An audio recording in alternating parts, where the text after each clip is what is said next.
Mature theme. Disclaimer, ये audio series mature themes, language और violence को कंटेन करती है जो सभी लिसनर्स के लिए सूटेबल नहीं है। पेरेंटल एडवाइस नेसेसरी है। ये कंटेंट एडल्ट ऑडियंसेस के लिए है और इसमें combat, blood, murder, potentially disturbing scenarios और स्ट्रॉन्ग लैंग्वेज इंक्लूड हो सकती है। अगर आप ऐसी कंटेंट से इजीली ऑफेंडेड या डिस्टर्ब्ड हो जाते हैं तो प्लीज ना सुने। ये ऑडियो सीरीज किसी भी प्लेटफॉर्म कंटेंट को कॉपी नहीं करती है। स्टोरी फैंटेसी बेस्ड है। अगर कोई नाम मैच करता है तो हम इसे एक कोइंसिडेंस कह सकते हैं। यह ऑडियो बुक फन और जॉय पर्पसेस के लिए डिजाइन्ड है। 2 घंटे बाद विपिन उदास चेहरे के साथ डेस्टिनी हॉल के अस्थायी कार्यालय से बाहर चला गया। वह वाइस हॉल मास्टर द्वारिका वास्तव में बहुत अमीर नहीं था। विभिन्न संपार्श्विक, विभिन्न अंगूठे के निशान और अंत में उसने केवल 500 डेस्टिनी डिस्क उधार दिए। सचमुच दुखद। हालांकि सारी परेशानियों के बाद 2500 डेस्टिनी डिस्क हालांकि बहुत ज्यादा नहीं थी, लेकिन बहुत कम भी नहीं थी। ये उनकी साधना को सफल बनाने के लिए पर्याप्त तो थी। कार्यालय से बाहर निकलते समय जैसे ही उसने प्रस्थान करने के बारे में सोचा, उसने देखा कि जालंधर एक हैरान अभिव्यक्ति के साथ देख रही थी। वाइस हॉल मास्टर द्वारिका, आप डेस्टिनी डिस्क के लिए बहुत बेताब लग रहे हैं। क्या आप किसी परेशानी में पड़ गए हैं? मैं कुछ मुसीबत में पड़ गया हूं। जालंधर, क्या आप मुझे कुछ डेस्टिनी डिस्क उधार दे सकते हैं? विपिन ने अपनी भौहें सिकोड़ ली। जालंधर, आखिर हुआ क्या? अगर आपको डेस्टिनी हॉल से मदद की जरूरत है तो मैं इसकी व्यवस्था कर सकती हूं। मुझे हॉल मास्टर की मदद की बहुत जरूरत है। अगर मास्टर जालंधर को ज्यादा परेशानी न हो तो कृपया सभी तक यह बात पहुंचाने में मेरी मदद करें। मेरे लिए कुछ डेस्टिनी डिस्क उधार ले। मैं एक IOU लिख सकता हूं। वह डेस्टिनी हॉल से उधार नहीं ले सकता था, इसलिए उसने कई स्वर्ग के मास्टर्स से उधार लेने का प्रयास करने के बारे में सोचा। विपिन ने जल्दी से कहा, बेशक, यह मुफ्त ऋण नहीं है। ब्याज 100% है। इसका मतलब है अगर तुम मुझे अभी 1000 उधार दोगे तो मैं तुम्हें शैडो ऑफ जिल खुलने से पहले 2000 वापस कर दूंगा। क्या आप शैडो ऑफ जिल खुलने से पहले इसे वापस चुका देंगे? जालंधर ने आश्चर्य से कहा, अब 1 दिन से भी कम समय बचा है। क्या आप निश्चित हैं कि आप इसे वापस चुका सकते हैं, और वह भी दोगुने ब्याज के साथ? बेशक। अगर मैं इसे वापस नहीं चुका सकता तो आप जो चाहें करें। मैं, द्वारिका, इस पर नाराज भी नहीं होऊंगा। विपिन ने अंतिम भाव से घोषणा की। जालंधर एक पल के लिए हिचकिचाई। थोड़ी देर यहीं रुको, मैं दूसरों से पूछूंगी। धन्यवाद हॉल मास्टर। विपिन ने तुरंत अपने हाथ जोड़कर धन्यवाद दिया। जालंधर तेजी से भागा और थोड़ी देर बाद वह आगे बढ़ा। मैंने अभी हॉल में मौजूद सभी मास्टर्स से इस मामले पर बात की है और कई लोग इस मुश्किल समय में आपकी मदद करने के लिए उदारता से उधार देने को तैयार हैं। यहां उनके द्वारा दिए गए उधार नोट दिए गए हैं। बोलते समय उन्होंने आईओयूज का एक बड़ा ढेर सौंप दिया। विपिन ने उन्हें ले लिया। घनी तरह से पैक किए गए 30 या 40 नोट थे, कुछ 1 या 200 के, कुछ 3 या 400 के। सभी को मिलाकर वास्तव में 8,000 थे। बिना किसी हिचकिचाहट के उन्होंने उन सभी पर द्वारिका के नाम के हस्ताक्षर कर दिए। वाइस हॉल मास्टर द्वारिका सीधे हैं। उसे वास्तव में इतने सारे डेस्टिनी डिस्क उधार लेते देख जालंधर ने संतुष्टि में सिर हिलाया, अपनी कलाई को घुमाया और डेस्टिनी डिस्क का एक बड़ा ढेर मौके पर प्रकट हो गया। विपिन ने अपनी नजर उन पर घुमाई। ठीक 8,000। उसने उन्हें हवा में पकड़ लिया, उन्हें विपिन वर्ल्ड दायरे में खींच लिया और पीछे देखा।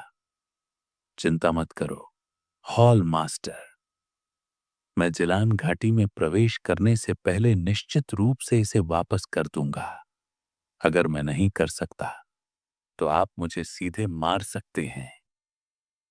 हा हा हा हा हा। वाइस डिस्क मास्टर द्वारिका, आप अतिशयोक्ति कर रहे हैं। अगर हमने आपको मार दिया तो क्या हमारे लिए अपना पैसा वापस पाना और भी मुश्किल नहीं हो जाएगा? हमें आपकी ईमानदारी पर भरोसा है। बस हमें निराश मत करना। जालंधर हंसे। बेशक। विपिन ने बार बार सिर हिलाया, फिर मुड़कर दूर चला गया। डेस्टिनी हॉल के कार्यालय क्षेत्र को छोड़ने और यह देखने के बाद कि कोई भी उसका पीछा नहीं कर रहा है, विपिन ने अपने मूल रूप में वापस बदल लिया और जल्दी से मित्तल फैमिली की ओर चल दिया। सब कुछ तैयार था। दिव्य ऊर्जा पर्याप्त थी और अब समय था शक्ति के उच्चतर क्षेत्र की ओर बढ़ने के तरीके के बारे में सोचने का। मास्टर सेक ने पहले ही बताया था कि उसे खोजने के लिए स्टार रिवर लेवल 3 तक पहुंचना होगा। अब जब वह दूसरे दायरे के पीक पर पहुंच गया था तो सफलता पाने का समय आ गया था। लावण्या के छोटे से आंगन में वापस आकर विपिन ने आखिरकार ये पुष्टि कर ली कि मिताली और रुद्र दोनों आ चुके हैं। उसने एक शांत कमरा ढूंढा और क्रॉस लेग करके बैठ गया, एक विचार के साथ। 10,000 से अधिक डेस्टिनी डिस्क जो उसने अभी अभी प्राप्त की थी, एक साथ फट गईं, शक्ति की शुद्ध धाराओं में बदल गईं, जो स्वर्ग की करुणा की ओर बेतहाशा बढ़ गईं। जज्जी के ये तक की स्थिति, जैसे एक सूखी जमीन आखिरकार एक मीठी बारिश का स्वागत कर रही हो। स्वर्ग की करुणा दिव्य ऊर्जा शक्ति के पोषण के तहत लगातार बढ़ रहा था। सिर्फ एक दर्जन सांसों में इसका आकार लगभग 2 गुना हो गया था। स्वर्गीय अंशों के भावना पहलू के बारे में उनकी समझ और अधिक गहरी होती गई। न जाने कितना समय बीत गया, प्रगति रुक गई। स्वर्ग की करुणा दूसरे दायरे के पीक पर स्थिर हो गया। यह जानते हुए कि तीसरे स्तर तक पहुंचने के लिए अधिक अंतर्दृष्टि और प्रेरणा की आवश्यकता थी, विपिन रुक गया। स्वर्ग की करुणा को प्राथमिक चरण से पीक तक ले जाने के लिए कुल 8,000 डेस्टिनी डिस्क का उपभोग किया गया। दोनों ही स्वर्गीय टुकड़े थे, लेकिन जिस भावना पहलू को उसने समझा वह किस स्तर पर था, चाहे वह अघोर चाकू हो या फॉक्स चार्म। जब इसकी तुलना की जाती है तो अंतर बहुत अधिक था। यहां तक कि सबसे शक्तिशाली टाइडल वेव मोमेंटम भी इसके मुकाबले में बहुत दूर थी। सौभाग्य से द्वारिका के नाम पर एक बड़ा ऋण उधार लेने की आड़ में, अन्यथा अभ्यास के लिए पर्याप्त पैसा नहीं होता। स्वर्गीय टुकड़ों के उन्नत होने के साथ लेवल में आगे बढ़ना बहुत आसान हो गया। 2 घंटे बाद विपिन सफलतापूर्वक स्टार रिवर लेवल 3 पीक पर पहुंच गया। स्टार रिवर लेवल 4 अघोर चाकू के साथ संयोजित करके यदि उसे स्टार रिवर लेवल 5 के एल्डर द्वारिका का पुनः सामना करना पड़े तो वह कई एल्डर्स की सहायता के बिना भी उसे आसानी से हरा सकता है। अपना अभ्यास पूरा करने के बाद विपिन कमरे से बाहर निकला और लावण्या से मिला। इस समय तक लड़की ने कुछ प्रगति कर ली थी, जो अभी भी बहुत पीछे थी। कुछ सोचने के बाद विपिन ने फॉक्स चार्म डेस्टिनी का इस्तेमाल करके 10,000 फॉक्स वेल को सक्रिय किया और उसे उसमें फेंक दिया। ऊधम का सामना करने के अनुभव के बाद वह समझ गया कि केवल स्वर्गीय अधिदेश डोमेन की विरासत को स्वीकार करके ही कोई व्यक्ति तेजी से सफलता प्राप्त कर सकता है। क्या वह डोमेन की स्वीकृति प्राप्त कर सकती है और विरासत को सफलतापूर्वक स्वीकार कर सकती है? यह उसके अपने भाग्य पर निर्भर था। सब कुछ तैयार था और अब बस चुपचाप इंतजार करना बाकी था। 2 घंटे बाद लालावण्या 10,000 फॉक्स कुएं से बाहर निकली। वह अस्त व्यस्त दिख रही थी, लेकिन उसकी आभा चमकदार थी। विपिन की मदद से उसने अपने शरीर के भीतर कल्याण लोक को सफलतापूर्वक अपनाया। हालांकि उसका फॉक्स चार्म डेस्टिनी चौथे स्तर तक नहीं पहुंच पाया, लेकिन यह तीसरे दायरे के पीक तक भी पहुंच गया था। इतना ही नहीं, बल्कि उसकी साधना भी विपिन की तरह स्टार रिवर लेवल 3 पीक तक पहुंच गई थी। मित्तल फैमिली की युवा पीढ़ी के बीच उसे सर्वोच्च माना जाता था। सब लोग, समय लगभग सही है। अभी चलते हुए हम ठीक उसी समय पहुंचेंगे जब शैडो ऑफ जिल खुलेगी। उसकी सफलता देखकर मित्तल फैमिली के स्वामी काफी संतुष्ट हुए और उन्होंने कबीले के लोगों को फिर से बुलाया। पंखों की गर्जना भरी आवाज के साथ 1 दर्जन से अधिक एरियल ओरिजिन बीस्ट्स आकाश में उड़े और सीधे शैडो ऑफ जिल की दिशा में बढ़ गए।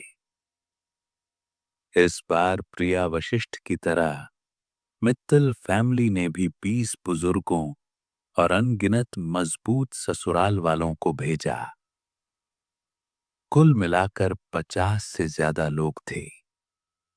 स्टार रिवर लेवल के 50 विशेषज्ञ, छोर लेवल और यहां तक कि 5 लेवल और उससे अधिक, यहां तक कि जॉय शहर में भी यह निश्चित रूप से एक शक्तिशाली कबीला माना जाएगा। इसमें कोई आश्चर्य नहीं कि अजातशत्रु उत्सुकता से दौड़कर आया। मित्तल फैमिली वास्तव में कमजोर नहीं था। मित्तल फैमिली के हवाई मूल जानवरों पर सवार होकर विपिन और अन्य लोग शैडो ऑफ जिल की ओर तेजी से बढ़े। इस बीच बयान शहर के एक छोटे से प्रांगण में द्वारिका भी सावधानी से उभरे। एक दिन से ज्यादा अभ्यास के बाद उसकी चोटें पूरी तरह से ठीक हो गई थी। हालांकि उसका हाथ अभी भी गायब था, लेकिन उसकी लड़ाकू शक्ति पर कोई असर नहीं पड़ा था और वह अपने शिष्य के विश्वासघात से हुए कुछ नुकसानों की मरम्मत करने में भी कामयाब रहा और star river level 6 early stage में वापस आ गया। ऐसी ताकत के साथ, अघोर चाकू के साथ मिलकर उन्हें जॉय शहर में काफी मजबूत माना जाता था। पहले चलो द्वारिका रॉयल पेंट हाउस पर वापस जाकर जांच करें। अगर विपिन अभी भी वहां है तो उसे देखते ही मार डालें। उसकी आंखें नफरत से भर गईं। द्वारिका की आंखों में नफरत उमड़ आई। द्वारिका सावधानी से द्वारिका रॉयल पेंट हाउस की ओर उड़े और जल्द ही रुक गए। उस परिचित आंगन को देखते हुए जहां वह दर्जनों वर्षों से रह रहे थे, उनके दिल में अचानक खुशी की एक मजबूत भावना उमड़ आई। अतीत में जब वह गरीब था तो वह खेती के लिए एकांत में उस छोटे से आंगन में ही रहता था।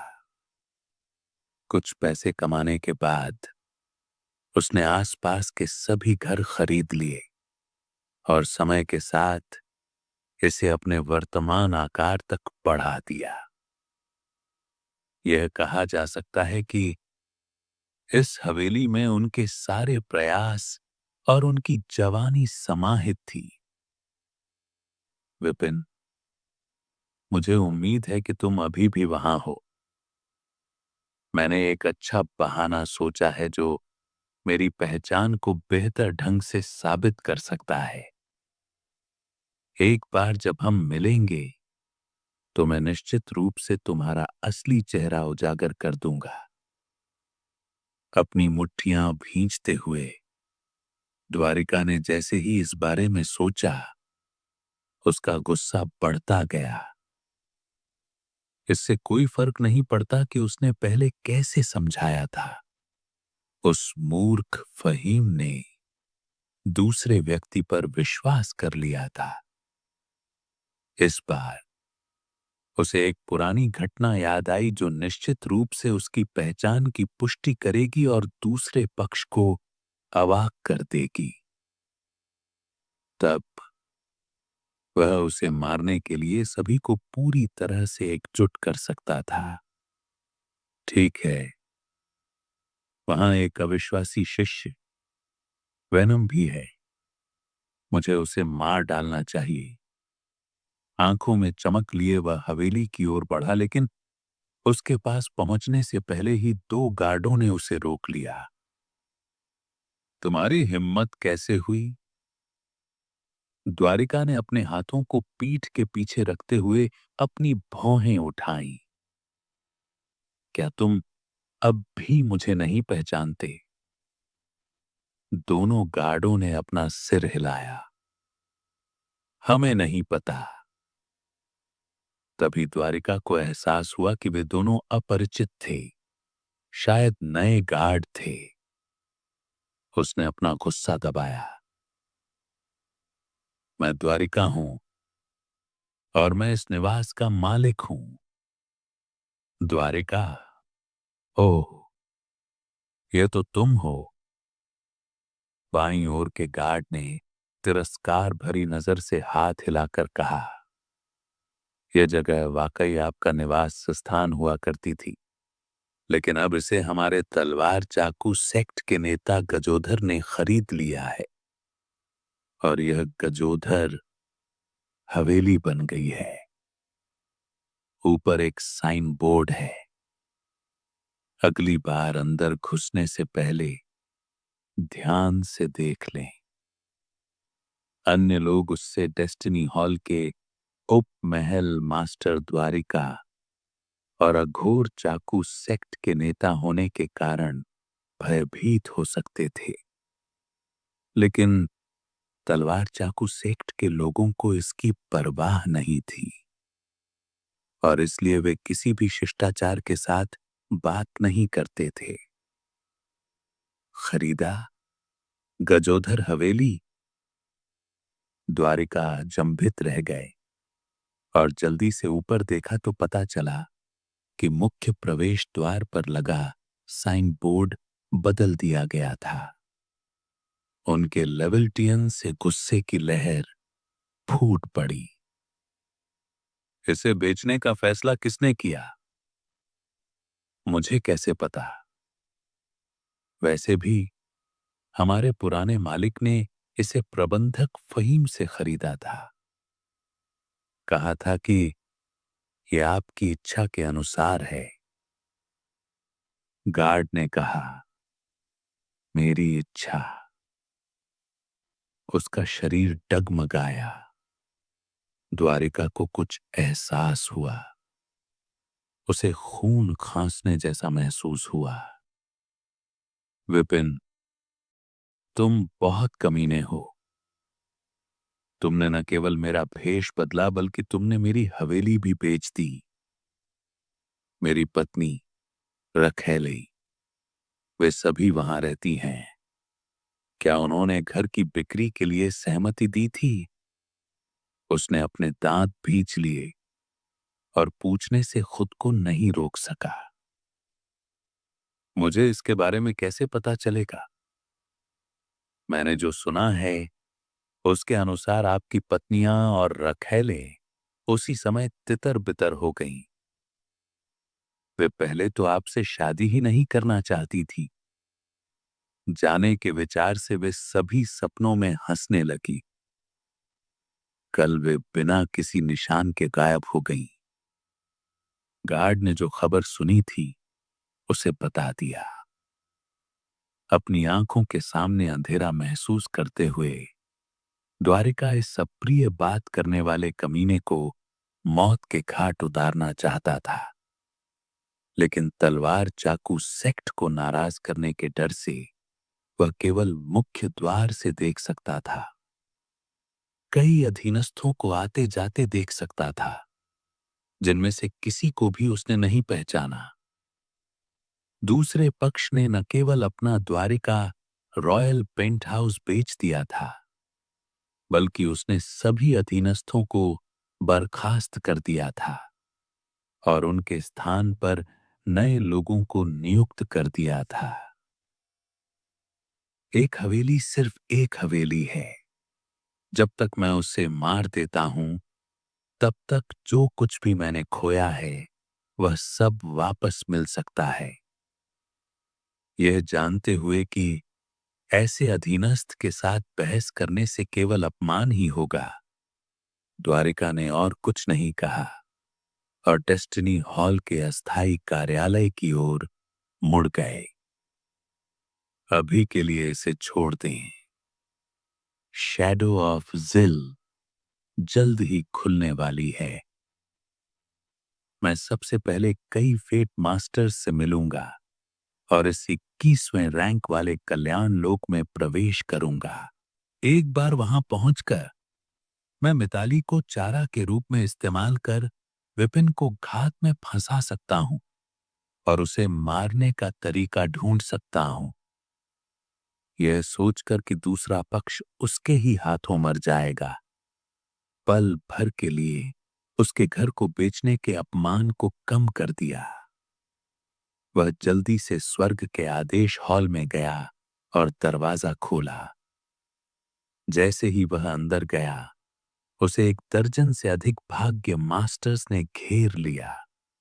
जो सभी उत्साह से भरे हुए थे। वाइस हॉल मास्टर द्वारिका, आप आखिरकार आ ही गए। क्या आप पैसे और ब्याज चुकाने के लिए यहां आए हैं? आप सचमुच अपने वचन के पक्के आदमी हैं। आपने कहा था कि आप इसे इसी समय लौटा देंगे और अब आप यहां हैं। सबके चेहरों पर उत्साह देखकर द्वारिका ने हैरान होकर कहा, सज्जनों, क्या हो रहा है? कौन सा पैसा वापस करना है? क्या मास्टर द्वारिका, क्या अब आप अपने कर्ज से मुकरने की योजना बना रहे हैं? जालंधर के यहां एक धर्मी गवाह के रूप में मौजूद होने पर क्या वह अपने वादे से मुकरने की हिम्मत करेगा?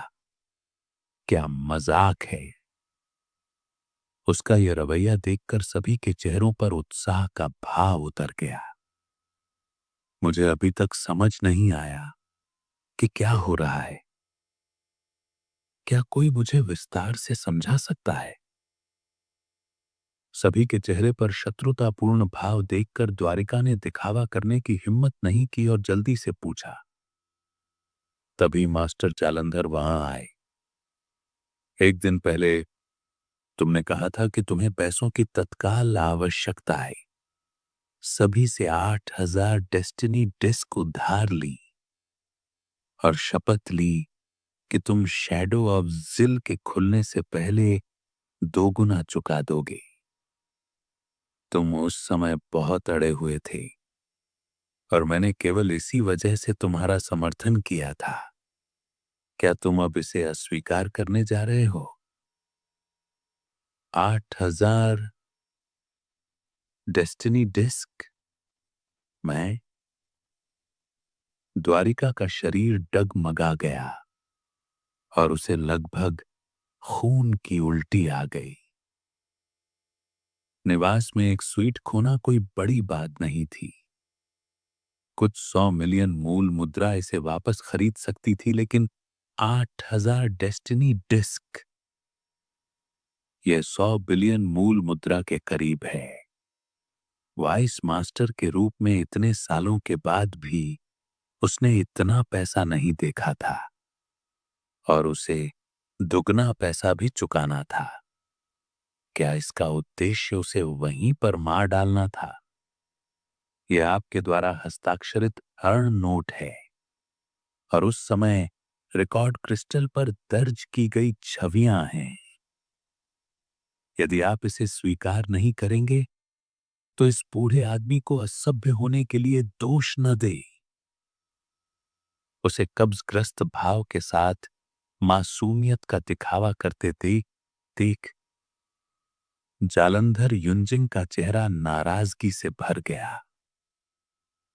पैसे उधार लेते समय तो उसने पोते जैसा व्यवहार किया, लेकिन अब उसे कुछ भी पता नहीं था और वह क्या दिखावा कर रहा था।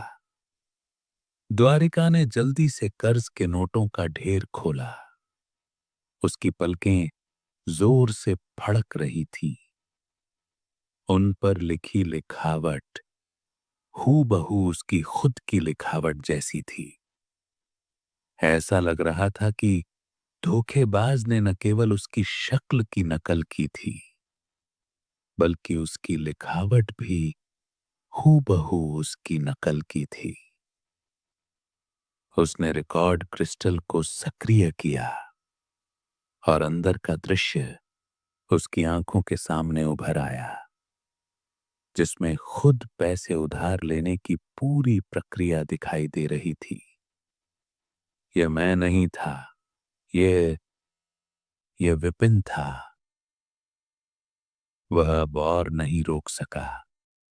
उसके दांत भीग गए। चुप रहो। क्या तुम्हें लगता है कि हम नहीं पहचान सकते कि यह विपिन है या नहीं? मास्टर जालंधर वास्तव में क्रोधित थे।